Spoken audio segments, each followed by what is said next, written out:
Assalamualaikum warahmatullahi wabarakatuh. Waalaikumsalam warahmatullahi wabarakatuh. Bismillahirrahmanirrahim. Alhamdulillahi rabbil alamin. Wal aqibatu lil muttaqin. ولا عدوان إلا على الظالمين والصلاة والسلام على أشرف الأنبياء والمرسلين سيدنا ومولانا محمد وعلى آله وأصحابه المجاهدين الطاهرين أما بعد. Saudara-saudara kaum muslimin rahimakumullah. Salah satu kelebihan makhluk bernama manusia, yaitu bahwa Allah Subhanahu wa ta'ala menghiasi hidup manusia ini dengan syahwat atau yang lazimnya kita sebut sebagai hawa nafsu. Inilah tenaga yang merupakan daya dorong yang melahirkan dinamika dalam kehidupan manusia, yang menyebabkan terus-menerus terjadinya perkembangan dalam sejarah peradaban dan kehidupan manusia. Hawa nafsu bisa melambungkan seseorang kepada puncak kejayaan, dan hawa nafsu dapat menenggelamkan seseorang ke dasar jurang kehancuran yang paling dalam. Pada surah Ali Imran ayat 14, Allah Subhanahu wa ta'ala berfirman, A'udzu billahi minasy syaithanir rajim. Zuyyina lin-nasi hubbus syahawati minan nisa'i wal banin wal qanatiril muqantarati minadh dhahabi wal fiddah wal khailil musawwamati wal an'ami wal harth. Dzalika mata'ul hayatid dunya wallahu 'indahu husnul ma'ab. Mari kita perhatikan ayat ini lebih dekat lagi. Allah Subhanahu wa ta'ala menjelaskan, Zuyyina lin-nasi hubbus syahawat. Makhluk manusia itu dihiasi dengan hawa nafsu. Dengan kata lain, hawa nafsu adalah perhiasan. Manusia tanpa hawa nafsu sama saja dengan orang yang tidak berhias, monoton, tidak mempunyai perkembangan dalam gerak kehidupannya. Tetapi kalau hawa nafsu adalah perhiasan, maka jika kita berbicara soal perhiasan, ada dua hal yang harus menjadi catatan pokok. Pertama, kapan satu perhiasan boleh kita pakai? Yang kedua, di mana perhiasan itu harus kita pakai? Kalau saudara berdandan rapi, pakai sepatu dengan kaos kaki, celana, jas, pakai dasi segala macam, tapi itu saudara lakukan pada saat saudara akan pergi ke WC, maka saudara sudah memakai perhiasan tidak pada waktu yang tepat. Begitupun sebaliknya, kalau jam tangan saudara pakai di kaki, kopiah saudara pasang di kaki, lalu sepatu naik ke atas jidat, maka saudara memakai perhiasan tidak pada tempatnya yang tepat. Demikian juga sifat yang bernama nafsu. Kapan dia boleh diperturutkan, di mana dia boleh disalurkan, adalah tugas daripada agama untuk mengatur syahwat atau hawa nafsu. Lihatlah kehidupan malaikat. Malaikat makhluk yang diciptakan Allah tanpa hawa nafsu. Maka kehidupan malaikat monoton. Malaikat tidak mempunyai peradaban dan kebudayaan. Malaikat adalah makhluk yang secara instingtif diciptakan untuk berbakti, tidak punya alternatif atau pilihan lain. Saudara lihat, ada malaikat yang sejak diciptakan diperintahkan untuk sujud, sujud saja sampai sekarang, enggak bangun-bangun. Ada malaikat yang sejak diciptakan diperintahkan untuk tasbih, tasbih saja, yang lain tidak. Ada malaikat yang sejak diciptakan diperintahkan mencabut nyawa, nyawa saja urusannya, yang lain tidak. Pekerjaannya monoton, tetapi memang karena tidak ada hawa nafsu, tidak ada kecenderungan malaikat untuk nyeleweng. Belum pernah kita dengar misalnya ada malaikat Jibril korupsi ayat. Ini kelihatannya ayat bagus ini, nggak usah disampaikan kepada bawahan Muhammad, dipakai sendiri saja. Tidak. Kita belum pernah dengar malaikat maut keliru mencabut nyawa orang yang belum waktunya modar. Belum pernah.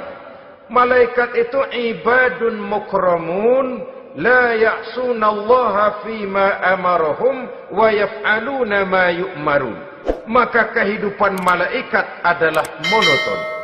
Dinamika tidak ada, peradaban dan kebudayaan juga tidak ada. Andai kata bumi dan seluruh isinya diserahkan kepada malaikat untuk mengisinya, barangkali saudara tidak akan pernah kenal jembatan Semanggi, saudara tidak akan pernah kenal Monas, gedung-gedung bertingkat, gedung-gedung pencakar langit. Semua yang menggerakkan itu adalah karena manusia mempunyai hawa nafsu. Nah, kemudian pada kalimat berikutnya Allah memberikan rincian. Apa nafsu kepada apa yang paling menonjol dalam kehidupan manusia itu? Pertama, minan nisa, hawa nafsu kepada perempuan. Ini tentu yang ditujukan laki-laki. Dimanapun saja makhluk bernama laki-laki, kalau dia normal, tidak impoten, mesti suka kepada perempuan. Itu wajar, bin pantas alias normal. Tetapi tadi saya katakan di awal, nafsu kepada perempuan adalah perhiasan. Kapan makainya, di mana makainya, itulah tugas agama memberikan tuntunan dan aturan. Saudara-saudara kaum muslimin rahimakumullah, nafsu kepada wanita dapat mengantarkan seseorang kepada puncak kejayaan, tapi nafsu kepada wanita bisa menenggelamkan seseorang ke jurang kehancuran. Bergantung kepada latar belakang apa yang mendorong timbulnya syahwat tadi. Dengan kata lain, motivasi syahwat tadi digerakkan oleh iman dan ketakwaan, atau semata-mata karena memang syahwat yang merupakan kendaraan iblis. Penyelewengan pertama yang terjadi dalam sejarah kehidupan manusia adalah penyelewengan yang dilakukan oleh Nabi Adam alaihi salam pada saat ia memetik buah khuldi. Kenapa itu dilakukan oleh Nabi Adam? Karena terdorong oleh rasa sayang dan cinta kepada istrinya Hawa. Sebenarnya Hawa lah yang merajuk, Siti Hawa lah yang membujuk, dan Nabi Adam oleh karena syahwatnya kepada istrinya memperturutkan bujukan Siti Hawa itu. Peristiwa Nabi Adam ribuan tahun yang lalu akan terus relevan sampai ke zaman kita sekarang ini. Berapa banyak orang-orang yang karena terlalu ingin menyenangkan istrinya, lalu tidak segan-segan melakukan perbuatan yang menyimpang, baik itu merugikan orang lain, merugikan masyarakat, bahkan merugikan bangsa dan negaranya. Seorang pedagang tidak akan segan-segan menipu. Sebaliknya pun begitu. Tidak jarang wanita di dalam kelemahannya bisa menenggelamkan dunia. Seorang suami yang jujur, polos, lugu, sederhana, bisa jadi koruptor ulung karena didorong-dorong oleh istrinya. Istrinya barangkali bisa saja dibakar-bakar oleh tetangganya. Suaminya jujur, sederhana, kepala bagian, tempatnya basah tapi melarat. Istri rupanya tidak sabar melihat gaya hidup yang makin konsumtif, persaingan yang makin tajam. Suaminya dikipas-kipasin. Kata istrinya, "Bang, tetangga sebelah kita lakinya pegawai kecil, Bang, tapi gelangnya kayak pelek beca. Abang ini kepala bagian tidak bisa membelikan saya macam itu, percumalah." Kata suaminya, "Ya bagaimana Bu, gaji saya cuma segitu-gitunya.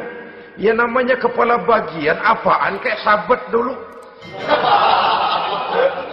Kalau sudah berpikir ke arah ini, artinya sudah ngipasi suaminya untuk melakukan tindakan yang tidak wajar. Saudara-saudara kaum muslimin rahimakumullah, sejak zaman klasik sampai kepada zaman kita sekarang ini, kita melihat kecenderungan syahwat kepada wanita ini. Julius Kaisar yang katanya gagah perkasa, ternyata tunduk di bawah kaki Cleopatra. Napoleon Bonaparte, the Lion of Europe, singa daratan Eropa, luas kekuasaannya, gagah perkasa tentaranya, kepada siapa dia tunduk? Ke bawah kakinya Margaret Josephine. Demikianlah di zaman kita sekarang, kita melihat di Jepang, betapa Perdana Menteri Uno didesak mengundurkan diri dari jabatan Perdana Menterinya oleh karena terlibat skandal dengan geisha. Kita juga melihat di Amerika, betapa Senator Gary Hart dari Partai Demokrat yang masih muda, jenius, diharapkan masa depan Amerika lahir dari tangannya, terpaksa mengundurkan diri dari calon presiden oleh karena terlibat skandal dengan Donna Rice. Kita juga menyaksikan betapa parlemen dan kabinet di Inggris sempat geger oleh karena skandal Pamela Bordes, pelacur kelas kakap yang melanglang buana mencari sasaran-sasaran kakap. Ini adalah kisah kejatuhan yang diakibatkan oleh hubbus syahawat minan nisa. Oleh karenanya benar jika Nabi kita menyatakan An-nisa'u imadul bilad, wanita adalah tiang negara.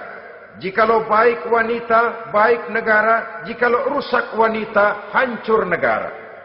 Kalau syahwat kepada wanita cuma semata-mata karena syahwat, maka seorang laki-laki akan memandang wanita cuma sekedar alat pemuas hawa nafsu. Nilainya rendah. Sedangkan agama kita mengajarkan ma akraman nisaa illa karimun wa ma ahanan nisaa illa laimun, kata Nabi. Tidak akan menghormati kaum wanita kecuali orang-orang yang terhormat, dan tidak akan merendahkan derajat kaum wanita kecuali memang orang-orang yang rendah moralnya. Dengan kata lain, apabila syahwat minan nisa ini dilandasi dengan semangat iman dan ketakwaan, maka kehidupan Rasulullah sallallahu alaihi wasallam sungguh menjadi figur dan contoh dalam kehidupan kita. Perkawinannya bukan karena wajah yang cantik semata-mata, tapi lebih merupakan nilai ibadah kepada Allah Subhanahu wa taala. Dengan demikian, kecenderungan kepada hubbus syahawat minan nisa dikontrol oleh nilai iman. Barometernya, tolok ukurnya adalah iman. Di zaman sekarang banyak kasus kawin campur yang pada akhirnya akan membingungkan kita sendiri. Padahal Al-Quran secara jelas dan tegas memberikan bimbingan.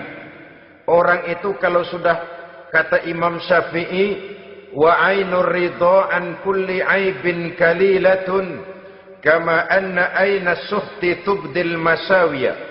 Mata kalau dibalut cinta dia buta terhadap nista, tapi mata kalau dibalut benci hanya melihat yang keji-keji saja.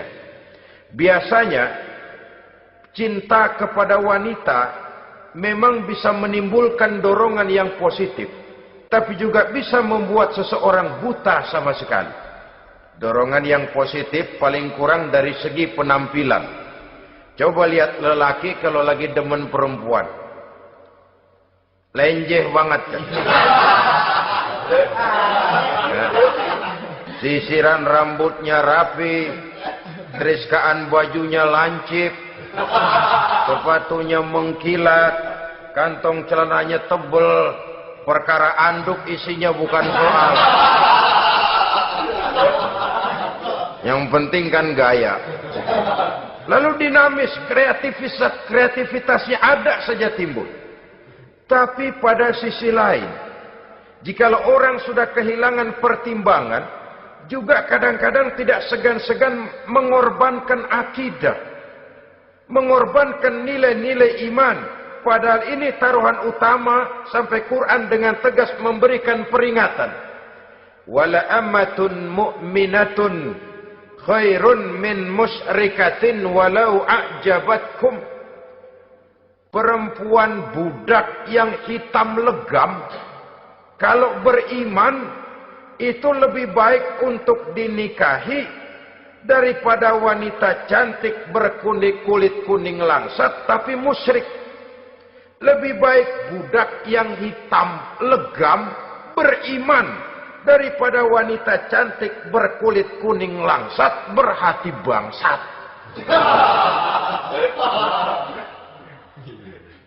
Tapi kita kadang kehilangan pertimbangan.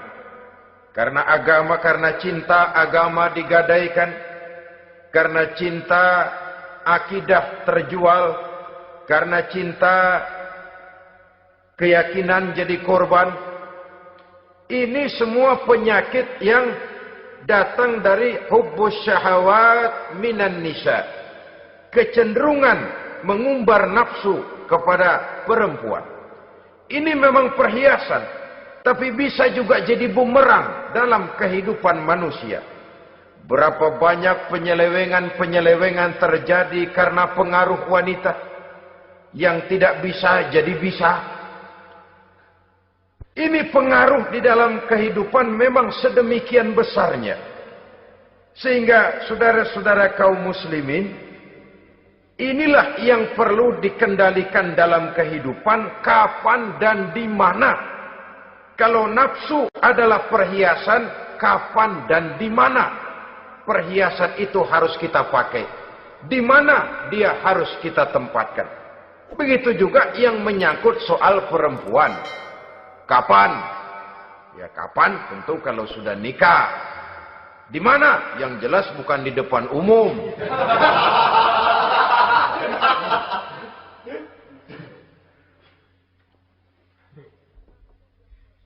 Ini nafsu yang pertama, minan nisa. Yang kedua, wal banin. Dihiasi juga manusia dengan kecintaan kepada banin. Makna banin di sini ay al-aulad, anak-anak laki. Kenapa disebut banin, anak-anak laki? Karena pertama, sering anak laki itu lebih jadi kebanggaan buat orang tuanya ketimbang anak perempuan. Sebabnya apa? Pertama, faktor nasab. Silsilah lebih kuat kepada laki-laki ketimbang perempuan. Yang kedua, faktor cita-cita.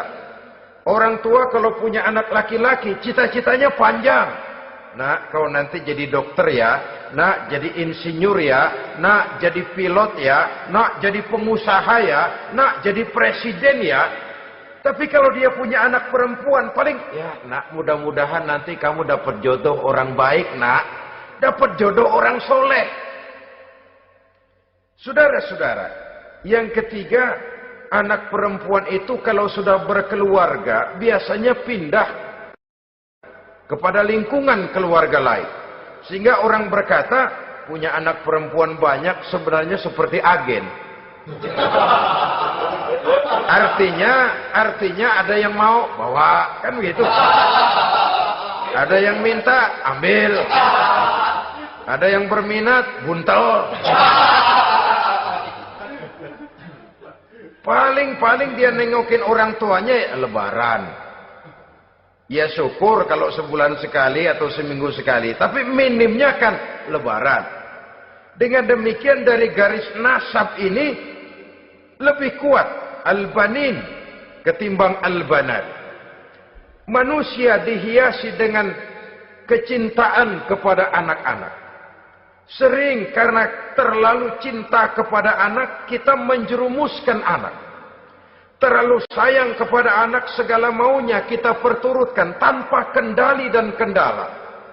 Akhirnya sifat yang demikian itu malah mendorong anak untuk manja, tidak percaya kepada kemampuan yang dimilikinya, selalu mengandalkan kepada kebesaran, kemampuan daripada orang-orang yang dibanggakannya itu. Dan dalam kondisi demikian, kedewasaan dan tanggung jawabnya akan lambat berkembang. Maka Allah Subhanahu wa ta'ala memperingatkan bahwa harta dan anak bisa menjadi fitnah.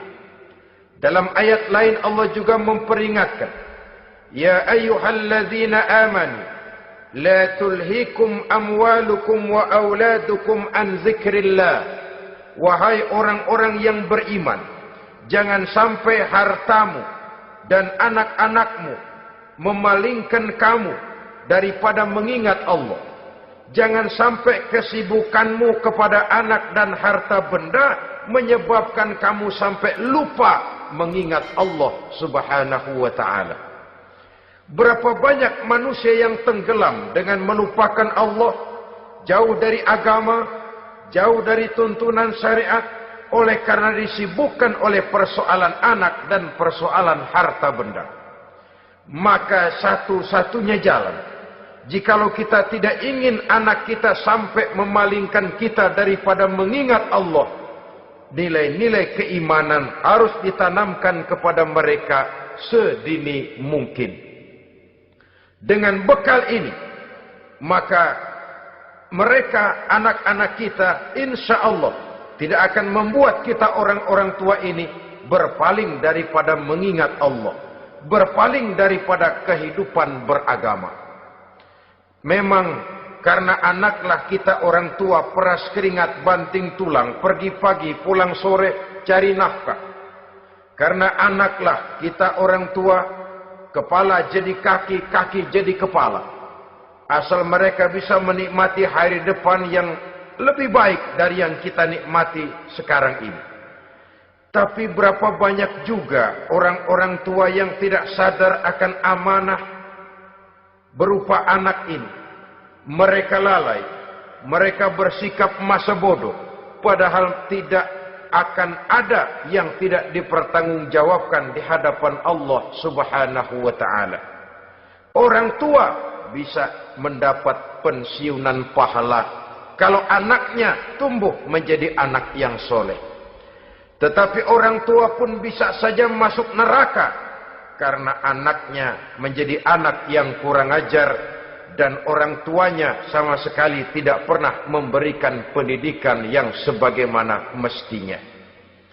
Saudara-saudara kaum muslimin rahimakumullah, kita tentu berharap memperoleh pensiunan pahala dan bukan mendapat tambahan dosa dari kekurang ajaran anak-anak kita akibat kita sebagai orang tuanya tidak pernah mau mendidik mereka.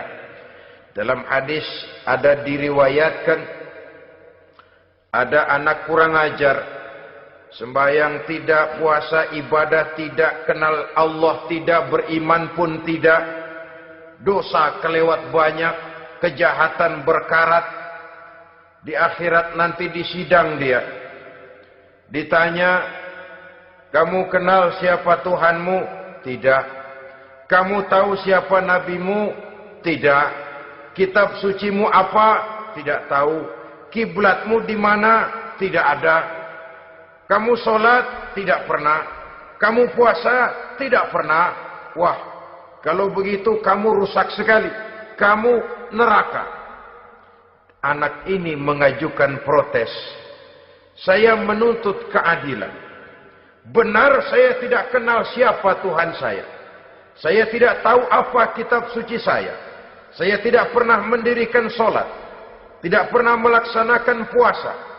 Pendeknya, tidak ibadah dan tidak iman. Tapi semua itu terjadi. Sebab-sebabnya tidak lain karena orang tua saya tidak pernah mendidik dan mengajarkan saya. Orang tua saya tidak pernah mengarahkan saya ke jalan itu. Sampailah saya seperti keadaan yang sekarang ini. Orang tua saya enak-enakan ngaji, saya teler diantepin aja. Orang tua saya memegang kitab, saya megang botol. Dia tahu, dia diam saja.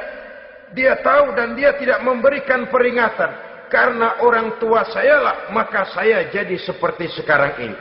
Kalau saya harus masuk ke dalam neraka, saya menuntut keadilan agar orang tua saya juga ikut bersama saya gabung ke dalam neraka. Orang tuanya yang baik-baik dipanggil, sudah mau berangkat ke surga nih orang tua, dipanggil, "Ntar dulu mas, ini dulu." Mau kemana, gancang banget? Surga pak, nanti dulu urusan belum beres. Ini benar anakmu ini? Dilihat anaknya, iya anak saya ini. Waktu di dunia nggak pernah diajarin ngaji, nggak pernah. Sampai dia nggak kenal Tuhannya, nggak kenal nabinya, nggak kenal kiblatnya, nggak kenal kitabnya. Iya. Dia sembahyang, kamu dia nggak sholat, kamu diemin aja. Iya kali. Kenapa pakai kali? Yang benar ngomong. Ramadan dia nggak puasa, kamu nggak tegur, kamu diam saja. Iya. Wah, kamu nggak tanggung jawab. Kamu tahu anak itu adalah amanah. Menyia-nyiakan amanah adalah khianat. Khianat adalah dosa besar. Jadi bagaimana saya? Ya kamu gabung sama anakmu, join ke neraka berdua bareng. Lantaran kamu tidak mau mendidik mereka, anak-anakmu, maka jadilah anak-anakmu seperti sekarang ini. Saudara-saudara kaum muslimin rahimakumullah. Sebaliknya, jikalau anak-anak kita yang kita cintai ini, yang merupakan buah hati belahan jantung, tumbuh dan berkembang menjadi anak-anak yang soleh, yang bermanfaat bagi masyarakatnya, bagi agama, bangsa dan negaranya, kita orang tuanya bolehlah tentram menerima pensiunan pahala. Menerima pensiunan pahala dari kesolehan anak yang ditinggalkannya. Alangkah nikmatnya mendapat pensiunan pahala. Terbaring kita di bawah pohon kemboja, nilai kebaikan kita dikenal orang, nama kita akan tetap hidup. Oleh karena kita meninggalkan anak-anak yang tumbuh menjadi generasi yang soleh, bukan anak yang salah. Oleh karenanya, kecintaan kepada anak jangan sampai membuat kita lalai dari mengarahkan mereka kepada kehidupan beragama. Di zaman sekarang ini, kecenderungan kita mengarahkan anak pun sudah kepada kecenderungan yang berbau materialistis. Maka yang ramai bagaimana anak bisa mengejar program MBA, Master of Business Administration, supaya keluar bisa jadi manajer. Bagaimana anak lalu kursus komputer, supaya keluar menjadi tenaga yang canggih di bidang komputer. Ya, kalau dia perempuan cantik, bagaimana dia bisa masuk Akademi Sekretaris and Management, supaya bisa jadi sekretaris. Atau bagaimana dia bisa masuk sekolah nyanyi, supaya nanti jadi penyanyi dengan tarik suara, uang lalu mengalir ke dalam kocek jutaan nilainya. Maka yang ramai pun hal-hal yang semacam itu. Dalam pada itu, pengajian, kursus-kursus keagamaan, studi-studi klub yang membicarakan masalah-masalah agama, ramainya kadang-kadang kalau bulan Ramadan, dianggap training center, Ya lumayan, daripada tidak sama sekali mah lumayan. Tapi dengan demikian ini kan merupakan bagian terpokok dari kehidupan manusia. Alangkah idealnya jika dia mengantongi gelar MBA, Master of Business Administration, tapi punya nilai iman yang tangguh. Ahli komputer, tapi punya keyakinan beragama yang mantap. Saudara-saudara kaum muslimin rahimakumullah. Kecintaan kepada anak-anak sering mendorong seseorang untuk menimbulkan sifat nepotisme. Segalanya serba garis keturunan.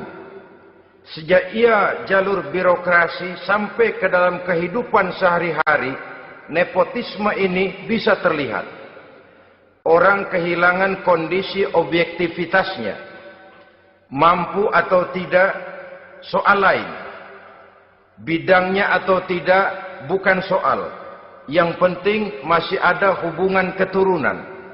Maka timbullah tumpang tindih untuk sesuatu pekerjaan yang tidak sesuai dengan kemampuan dan keahliannya. Di desa-desa kita melihat masjid, ketua masjid bapaknya, bendahara anaknya, sekretaris mantunya, Bilal besannya,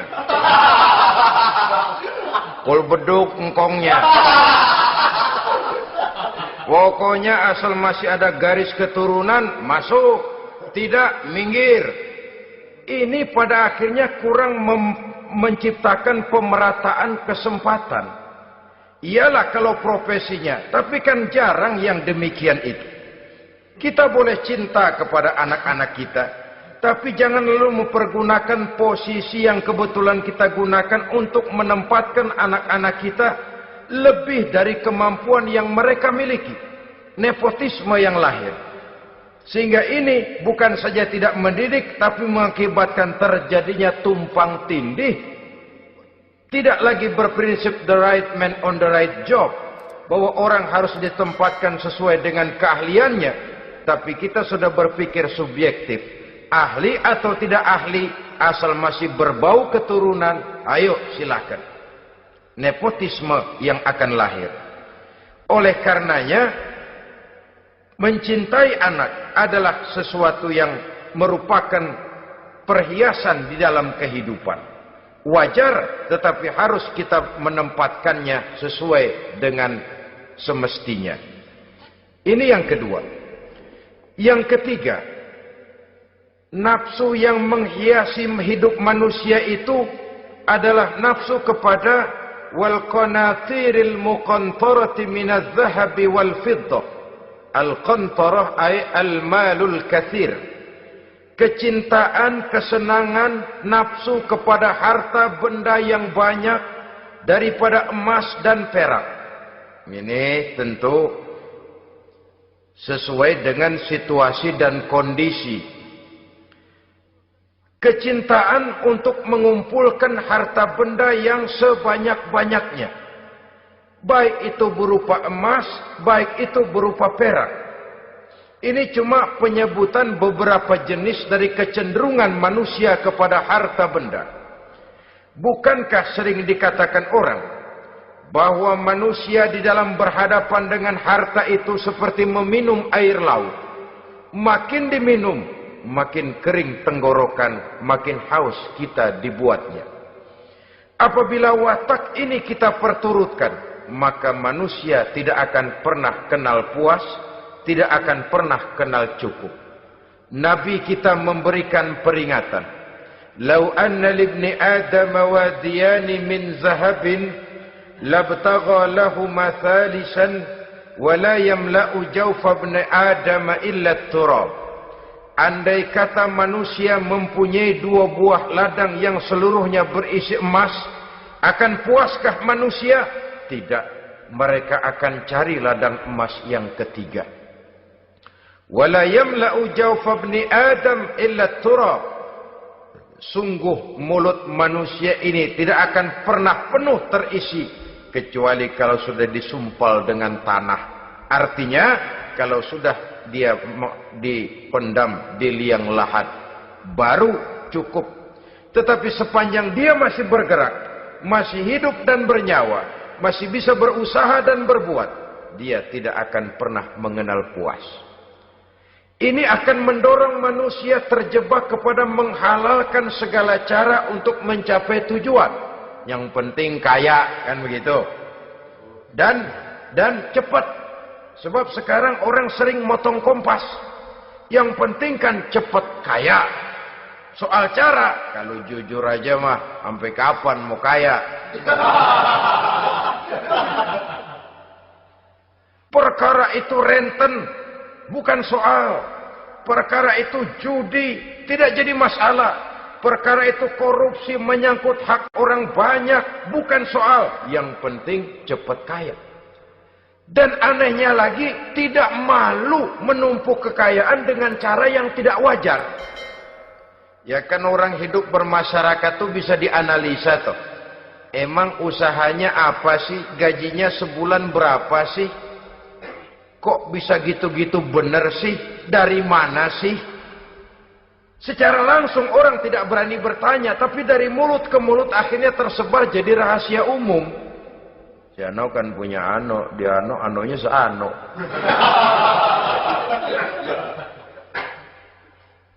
Ini bisa jadi bahan pertanyaan dalam kehidupan, akhirnya jadi gunjingan. Orang sudah tidak terlalu peduli dari mana kekayaan itu diperoleh. Yang penting kaya. Dengan menghalalkan segala macam cara, terjebaklah ke dalam cara-cara mafia, terjebaklah ke dalam cara-cara yang tidak wajar, tidak bijaksana, memperkuat klik, clean, dengan menghantam yang lain. Saudara-saudara kaum muslimin rahimakumullah, bahwa manusia punya nafsu ingin kaya itu boleh. Agama memberikan tuntunan, memberikan aturan. Tidak hanya sekedar asal kaya, tidak hanya sekedar asal banyak harta.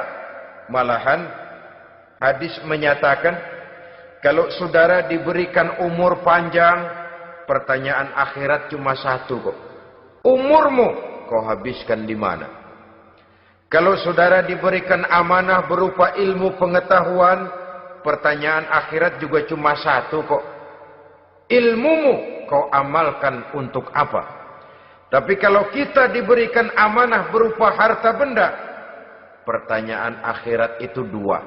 Min aina iktasabahu wa fima anfaqahu. Dari mana hartamu kau dapat, kemana hartamu kau belanjakan. Dari mananya ditanya, kemananya juga ditanya. Depan belakang ditanya. Dan kalau mempergunakan harta untuk kesenangan syahwat, orang berani bukan main. Tapi kalau untuk kepentingan agama, yang hakikatnya untuk kepentingan dirinya sendiri, berat seperti nyabut bambu dari ujung. Orang kalau menyumbang masjid 100.000, itu kan zohirnya memberikan panitia masjid. Tapi hakikatnya kan dia nabung buat dirinya sendiri. Seolah-olah dia cuma berkata, Pak, tolong saya titip 100.000, ini untuk kepentingan saya di akhirat nanti.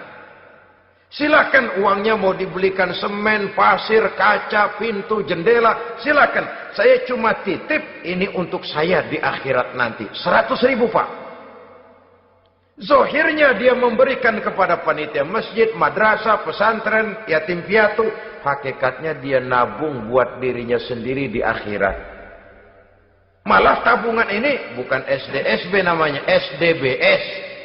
Sumbangan dana berhadiah surga. Itu SDBS namanya. Sekarang orang mengejar SDSB, lalu berat mengejar SDBS.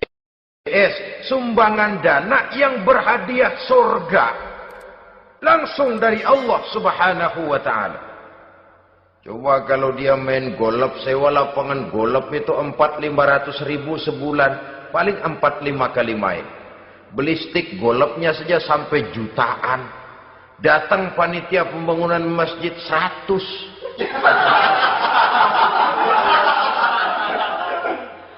Minta didoain masuk surga lagi. Surga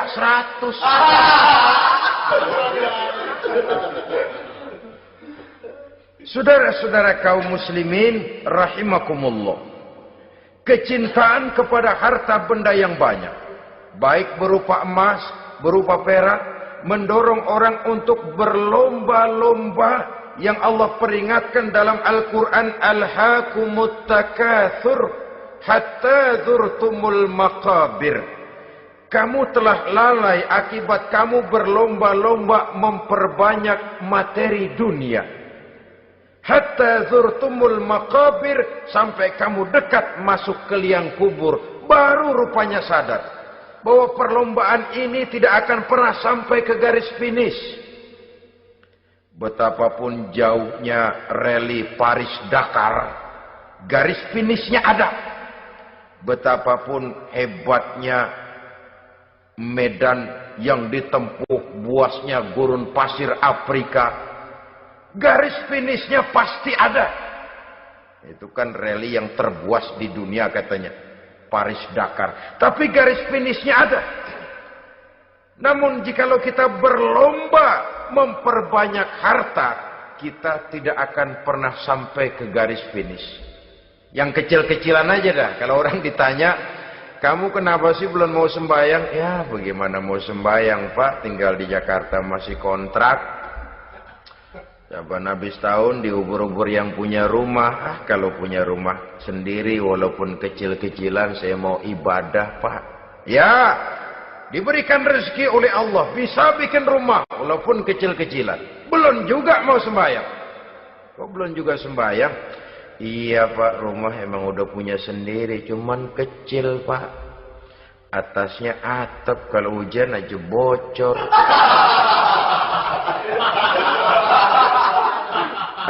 Kalau bisa bikin rumah yang permanen Pak, tenang, saya ibadah, sembahyang saya rajin. Iyalah, diberikan rezeki, bisa bikin rumah permanen. Bagus rumahnya. Lain lagi. Iya, rumah sudah permanen, tembok, ubin.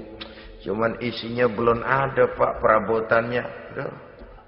Kalau punya peralatan rumah tangga yang memadai, tenang, saya ibadah. Diberikan juga rezeki, bisa beli perabotan rumah tangga yang lumayan. Di atas tekelnya sudah pakai karpet, mebelnya spaghetti, tempat tidurnya alga spring bed, dan low pillow, ada kulkas, ada TV, di sebelah TV ada kunci mobil. Kuncinya mobilnya.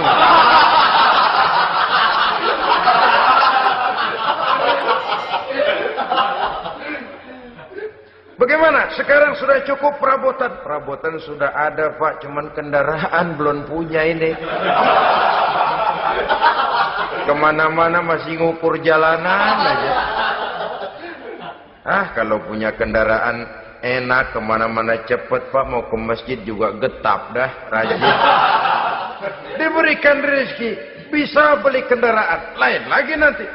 Sudah punya sepeda, pengen punya motor, kepengen punya mobil, kepengen punya pesawat terbang, pengen punya kapal induk. Sudah punya kebun, pengen beli sawah, sudah punya sawah, pengen punya gunung, sudah punya gunung, laut diborong. Perlombaan materi tidak akan pernah membawa kita ke garis finish. Karena sifatnya sangat abstrak, bahkan akan mendorong kita seperti gurita. Cenderung kepada penyakit tamak bin rakus alias serakah. Dengan demikian saudara-saudara, bahwa kecintaan kepada harta merupakan nafsu, dan nafsu itu adalah perhiasan, dia bisa menjadi daya dorong positif. Kalau dalam upaya memperoleh harta itu kita tidak akan keluar dari tujuan keridhaan Allah. Saya cari nafkah, tapi yang Allah ridho. Saya ingin kaya, tapi dengan cara yang Allah ridho. Ini kunci yang akan menyelamatkan kita manusia dari perangkap menghalalkan segala cara. Ini yang ketiga. Yang keempat, dihiasi manusia itu dengan nafsu kepada wal khailil musawwamah. Kuda yang bagus, kendaraan yang bagus, kuda yang terpelihara. Al-musawwamah ada yang mentafsirkan ar-ra'iyah. Ar-ra'iyah itu yang digembalai, binatang ternak, kuda yang digembalai atau kuda yang diikat. Artinya, kalau dulu kan yang namanya tuan-tuan tanah itu baru dibilang bejeger kalau kemana-mana naik kuda. Jet set zaman dulu itu udah kelompok jet set, itu kendaraan. Kalau sekarang baby benda, dulu mah kuda band.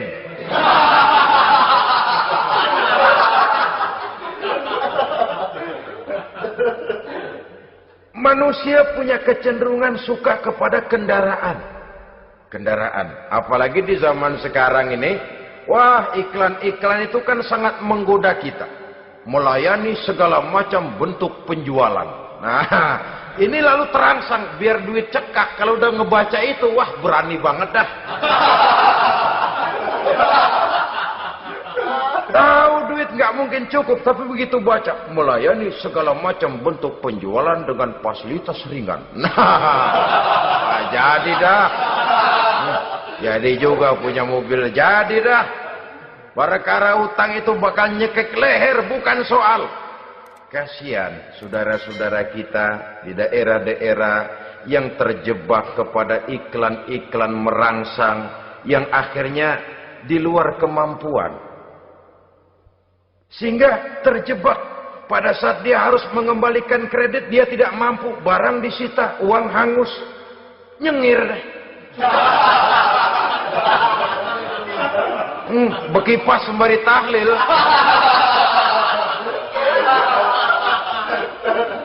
Habis arang besi binasa. Bahwa kita menginginkan kendaraan yang serba baik, silahkan. Tiap akhir tahun ganti merek, keluar yang baru, ganti lagi. Itu kalau orang yang mampu. Buat kita yang tidak mampu, kenapa tidak bersyukur melihat yang lebih rendah di bawah kita? Alhamdulillah kita punya mobil, tangga kita cuma punya motor. Yang punya motor, syukur kita punya motor bisa rada cepetan. Tangga sebelah punya sepeda, mana-mana kekejek mulu. Yang punya sepeda, alhamdulillah punya sepeda. Tangga sebelah kemana-mana jalan kaki. Yang jalan kaki, syukur masih bisa jalan. Teman sebelah lumpuh bertahun-tahun nggak. Yang lumpuh, alhamdulillah masih hidup. Tangga sebelah kemarin out nggak balik lagi. Saudara-saudara, saya pikir menengok ke atas itu perlu supaya ada rangsangan kita untuk maju. Tapi menengok ke bawah pun juga lebih perlu agar kita mensyukuri yang ada dan tidak suudzon, tidak buruk sangka kepada Allah. Apa yang diberikan Allah kepada kita sekarang ini, itulah yang terbaik menurut Allah untuk kita. Saudara-saudara kaum muslimin rahimakumullah. Dahulu ada seorang pemuda, matanya buta. Dia mengeluh, ya Allah, kenapa saya dilahirkan dalam keadaan buta? Apa dosa saya? Apa salah saya? Andai kata saya tidak buta, saya melihat keindahan alam ini, saya lebih akan bersyukur kepadamu ya Allah. Nah, sudah, dia berburuk sangka kepada Allah. Satu hari, ini Raja Baduy di pedalaman mengerahkan tentaranya menculik anak-anak muda.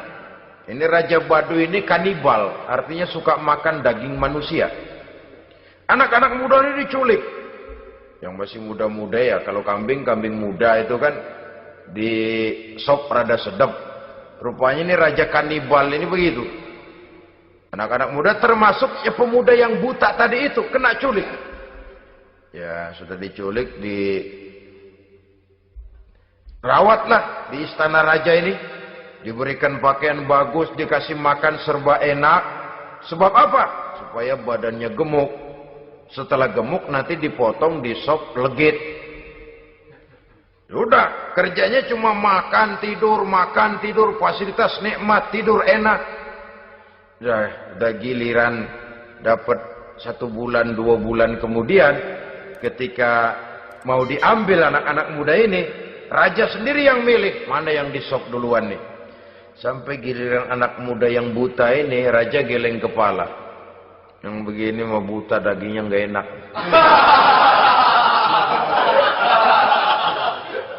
Ini satu lepas aja, lepas. Saya mau makan daging orang buta, lepas aja. Pulang ini anak muda, batinnya bersyukur, sujud syukur, ya Allah, katanya, untung saya buta. Coba kalau saya nggak buta, udah habis saya disop.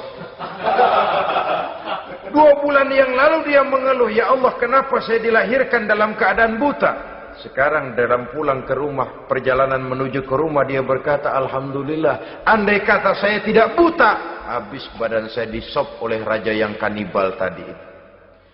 Saudara-saudara kaum muslimin rahimakumullah. Jadi dengan demikian pola hidup yang konsumtif sesungguhnya sangat tidak mendidik apabila dilatar belakangi oleh kemampuan yang tidak menunjang. Dengan demikian setidaknya mendidik orang untuk berkhayal. Anak-anak muda sama merek mobil ngerti banget dah, punya kagak? Ini BMW model terakhir nih. Nih, kemarin gue ngeliat di sana, gue megang rame banget.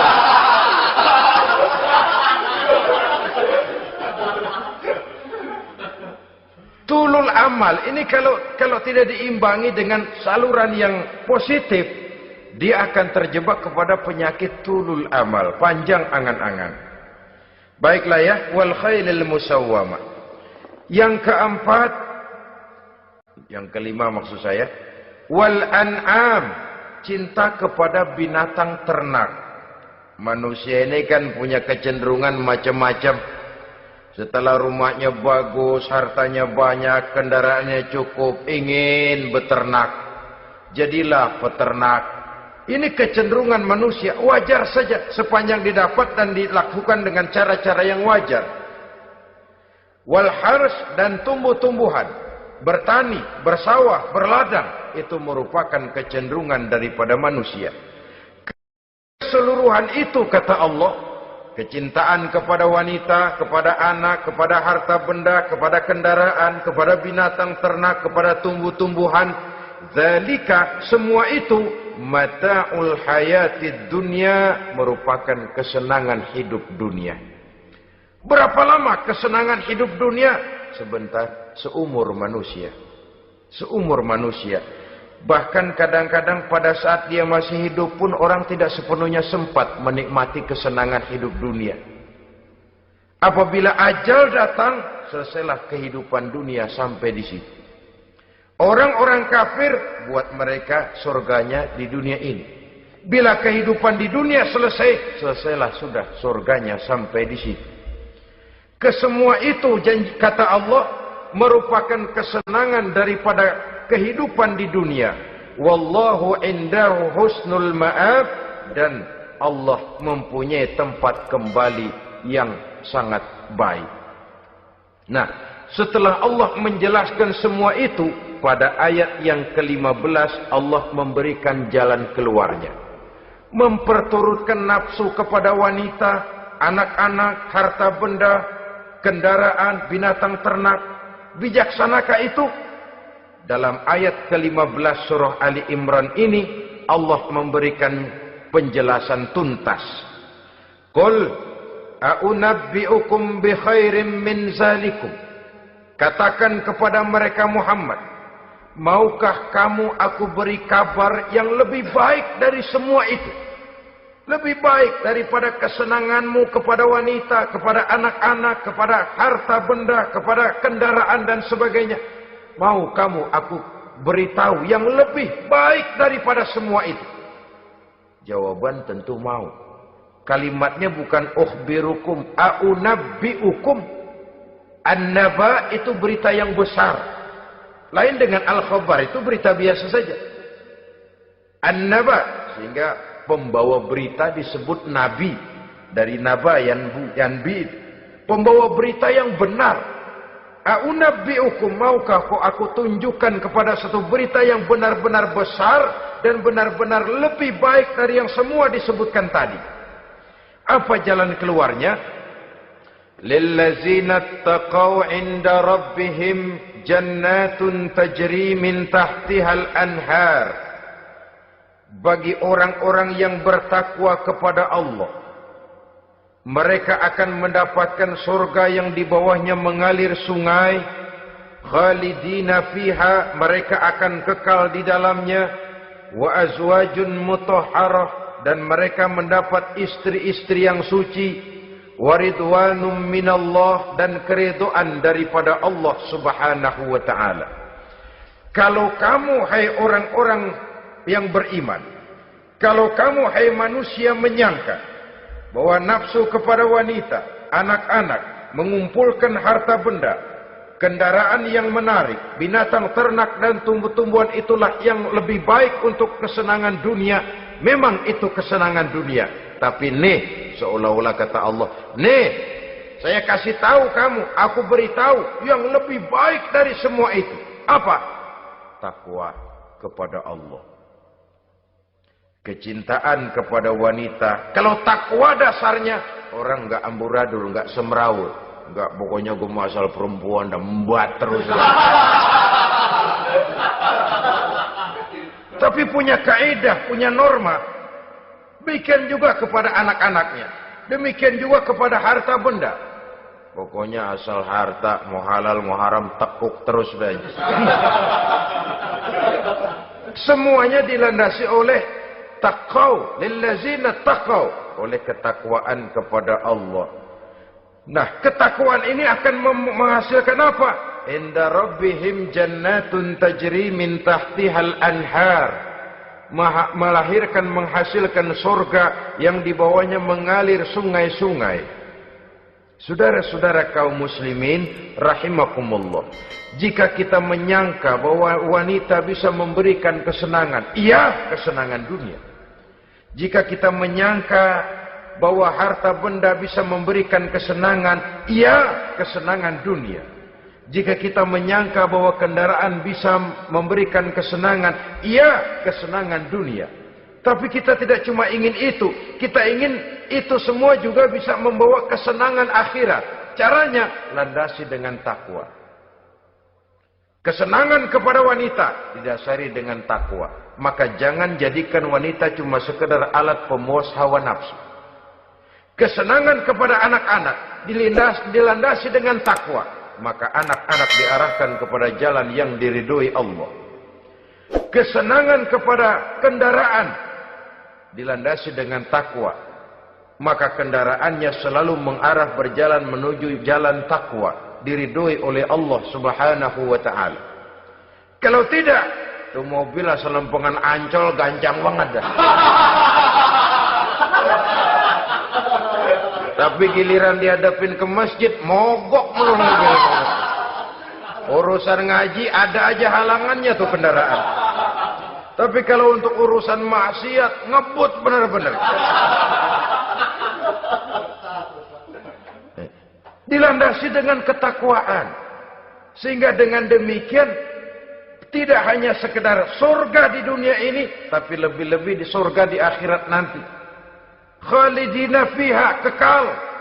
Kalau dunia ini kan zillun zail, bayangan. Hari ini kita jaya, besok kita bangkrut. Siapa yang mau menghalangi? Hari ini kita melambung, besok kita nyungsep. Siapa yang bisa menarik? Tidak kekal, berubah, temporer, relatif. Di sana kebahagiaan yang dilandasi dengan takwa ini sudah surga, kekal di dalamnya, azwajun mutahharah, mendapat istri-istri yang suci.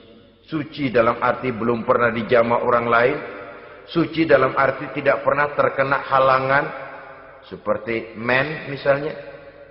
baik menstruasi atau mencret, itu tidak. Azwajun mutahharah. Konon makna mutahharah ini ya artinya juga bisa selalu gadis, bidadari itu, selalu perawan. Tidak pernah janda, walaupun tiap hari dipakai, perawan terus.